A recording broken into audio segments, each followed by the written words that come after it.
Hello friends, आप सभी का एक बार फिर से स्वागत है हमारे यूट्यूब चैनल उत्थान क्लासेस में। कल हमने चैप्टर 2 के बारे में आसन विधि तक पढ़ लिया था और आज हम उससे आगे पढ़ेंगे और जानेंगे कुछ महत्वपूर्ण बिंदुओं के बारे में। तो चलिए आगे बढ़ते हैं और शुरू करते हैं आज की क्लास। हमने कल आसन विधि तक के बारे में जान लिया था। अब हम उससे आगे प्रवाजी आसन विधि के बारे में पढ़ेंगे।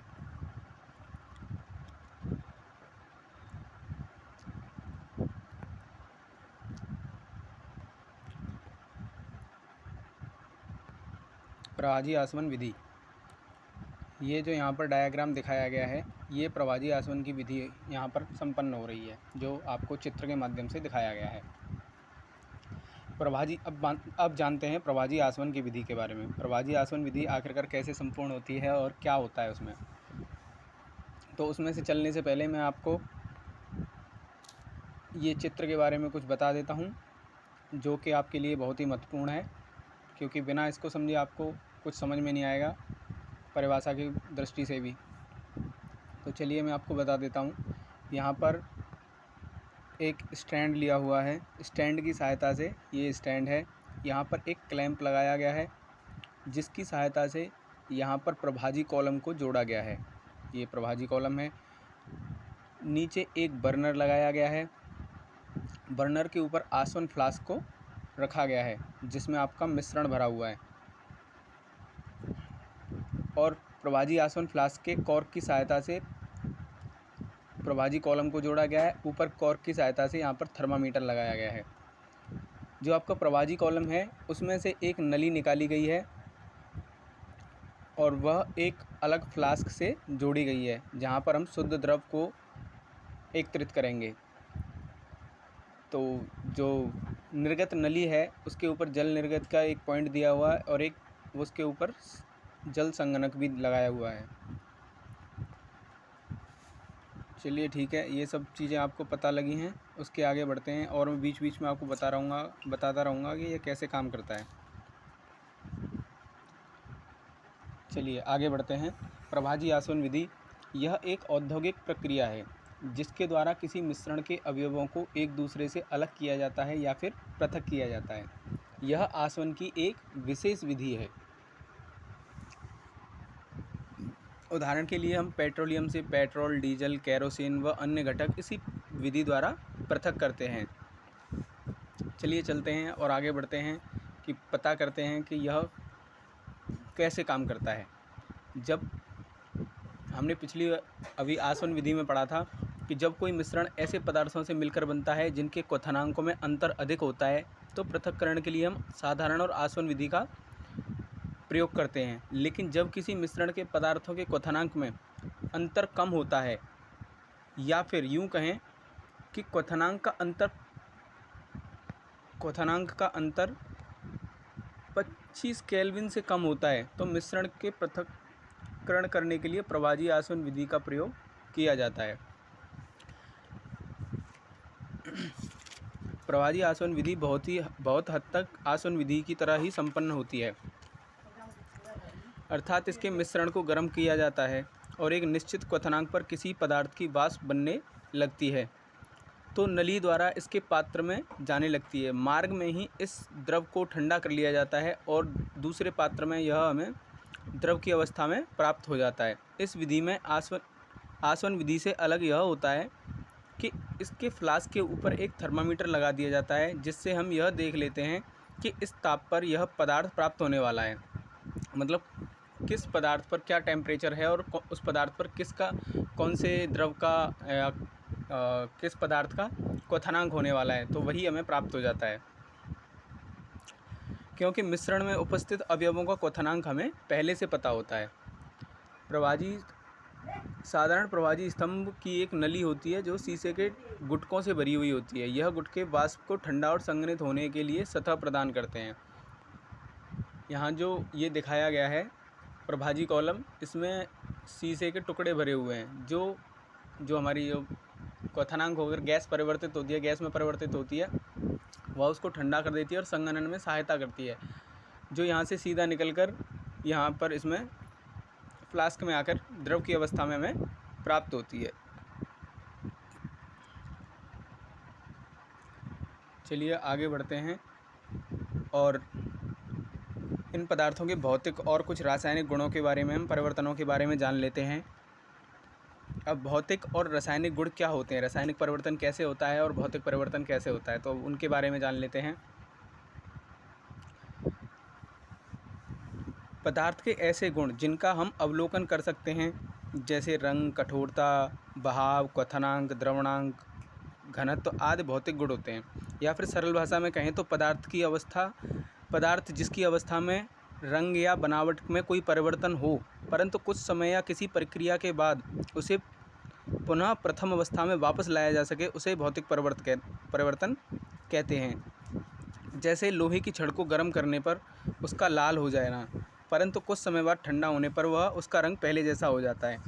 या फिर दूसरा उदाहरण हम ले सकते हैं कि बर्फ़ का जमना, लेकिन उसे गर्म करने पर या धूप में रखने पर पुनः पानी में परिवर्तित हो जाती है। लेकिन रासायनिक अभिक्रिया में ये थोड़ी अलग होती है और इससे भिन्न होती है। क्या अलग होता है ये हम जान लेते हैं। रासायनिक अभिक्रिया में पदार्थ में परिवर्तन स्थिरतापूर्वक होता है, उसमें कोई समय अनुसार कोई बदलाव नहीं होता, यही रासायनिक अभिक्रिया कहलाती है। जैसे दूध से दही का जमना, एक बार दूध दही में परिवर्तित हो जाए तो यहाँ रासायनिक अभिक्रिया हुई है और दही को दोबारा से दूध में परिवर्तित नहीं किया जा सकता। मेरे कहने का मतलब है कि जो चीज़ एक बार किसी दूसरी अवस्था में आ जाए और पलट के पहली अवस्था में न पहुंच सके, यही रासायनिक अभिक्रिया कहलाती है। और वह प्रक्रिया जो पहली अवस्था में वापस लौट के आ जाए, वह भौतिक अभिक्रिया कहलाती है। और हम कह सकते हैं और बहुत से ऐसे उदाहरण हैं, लेकिन एक मोमबत्ती को जलने में भौतिक और रासायनिक दोनों अभिक्रियाएँ होते हैं। आपने देखा होगा वहाँ पर दोनों अभिक्रियाएँ हो रही होती हैं, क्योंकि जब मोम पिघलता है तो दोबारा से उससे मोमबत्ती बनाई जा सकती है, लेकिन उसके साथ रासायनिक अभिक्रिया भी हो रही होती है। अब आगे बढ़ते हैं और पता करते हैं शुद्ध पदार्थ कितने प्रकार के होते हैं। शुद्ध पदार्थ मुख्यतः दो प्रकार के होते हैं, नंबर 1 तत्व और नंबर 2 यौगिक। नंबर 1 तत्व। रॉबर्ट बॉयल पहले वैज्ञानिक थे जिन्होंने सन 1861 में प्रथम तत्व का शब्द का प्रयोग किया था। फ्रांस के रसायनज्ञ एंटोनी लॉरेंट लवाजिये ने सबसे पहले तत्व की परिभाषा के प्रयोग द्वारा प्रतिपादित किया था। उन्होंने कहा कि पदार्थ का वह मूल रूप जिसे रासायनिक प्रतिक्रिया द्वारा अन्य सरल पदार्थों में विभाजित नहीं किया जा सकता, वही तत्व कहलाता है।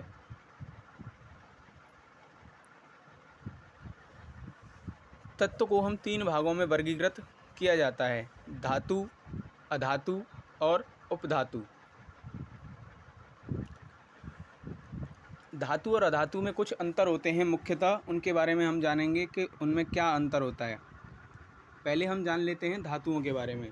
धातुएं मुख्यतः चमकीली होती हैं, उनकी सतह चमकीली होती है। ये ताप की सुचालक होती हैं और विद्युत की भी सुचालक होती हैं। इनमें ताप हम इन्हें गर्म करें तो गर्म हो जाएंगी, ये ताप की सुचालक होती हैं। और अगर हम विद्युत प्रवाहित करें तो इनमें विद्युत भी आसानी से प्रवाहित हो जाता है। आगे का पॉइंट है, ये तन्य होती हैं, मतलब इनको खींचकर इनके तार बनाए जा सकते हैं। आगे है, इनको पीटकर चादरों में ढाला जा सकता है, इनको पतला किया जा सकता है और एक चादरनुमा बनाया जा सकता है। इनके इस गुण को, धातु के इस गुण को आघातवर्धिता कहते हैं। ये इनको पीटने पर ध्वनि प्राप्त होती है और यह प्रतिध्वनि की गुण भी प्रदर्शित करते हैं। अब चलते हैं अधातुओं के बारे में जान लेते हैं। इनकी सतह चमकीली नहीं होती है, ये विभिन्न रंगों की होते हैं। इनमें आघातवर्धिता नहीं होती, यह ताप और विद्युत की कुचालक होती हैं। इनमें प्रतिध्वनि या चमकीलापन भी नहीं होता। लेकिन कुछ धातुएं ऐसी हैं जो रूम टेम्परेचर पर द्रव अवस्था में रहती हैं, जैसे पारा रूम टेम्परेचर पर हमेशा द्रव अवस्था में पाया जाता है। और कुछ अधातु भी ऐसी हैं जो इनके तत्व धातु से मिलते हैं, जैसे ब्रोमीन भी तरल अवस्था में पाई जाती है धातु होते हुए भी। कुछ तत्व धातु और अधातु के बीच के गुण धर्मों को दर्शाते हैं, जिन्हें हम उपधातु कहते हैं, जैसे बोरॉन, सिलिकॉन, जर्मेनियम। उपधातुएं हमारे बीच बहुत ही कम हैं। चलिए आगे बढ़ते हैं। दूसरा पॉइंट है यौगिक। यौगिक से आप क्या समझते हैं? दो या दो से अधिक तत्वों के नियत अनुपात में रासायनिक संयोजन से बने पदार्थ को यौगिक कहते हैं। इसमें ऐसा कुछ खास समझने वाला है नहीं, जिसकी वजह से बस आप इतना ही समझ लीजिए सरल भाषा में कि दो या दो से अधिक तत्वों को नियत अनुपात में जब रासायनिक संयोजन से कोई पदार्थ बनता है तो वही यौगिक कहलाता है। यहाँ पर ये इसकी डेफिनेशन दी हुई है, यहाँ पे आप देख सकते हैं। अब मुख्यतः हम इसके मिश्रण और यौगिक के अंतर के बारे में जान लेते हैं। मिश्रण तत्व या यौगिक केवल मिश्रण के बनने के लिए होते हैं, किंतु किसी नए यौगिक का निर्माण नहीं करते, जबकि यौगिक में तत्व क्रिया करके ही नए यौगिक का निर्माण करता है। मिश्रण का संगठन परिवर्तनीय होता है, जबकि नए पदार्थ का संगठन सदैव स्थायी होता है। यौगिक में मिश्रण में उसमें उपस्थित घटकों के गुणधर्मों को दर्शाता है। यौगिक में नए पदार्थों के गुणधर्म पूरी तरह से भिन्न होते हैं। मिश्रण में घटकों को भौतिक विधि द्वारा सुगमता से पृथक किया जा सकता है, लेकिन यौगिक में घटकों को केवल रासायनिक या वैद्युत रासायनिक अभिक्रिया द्वारा ही पृथक किया जा सकता है। आपका चैप्टर यहीं पर ख़त्म होता है पूरा। इससे आगे कुछ है नहीं इसमें चैप्टर में, यहाँ पर ख़त्म होता है आपका चैप्टर। तो आगे हम पढ़ेंगे इसके नए चैप्टर के बारे में। नया चैप्टर मुझे लगता है धातु अधातु से रिलेटेड है या अणु परमाणु से होगा, एग्जैक्टली कल पता लगेगा। तो हम चलते हैं, आपसे फिर मुलाकात होगी। मुझे बताएं आप कमेंट बॉक्स में कि आपको वीडियो कैसी लगी, और अच्छी लगी तो लाइक ज़रूर करें। Thank you very much. जय हिंद।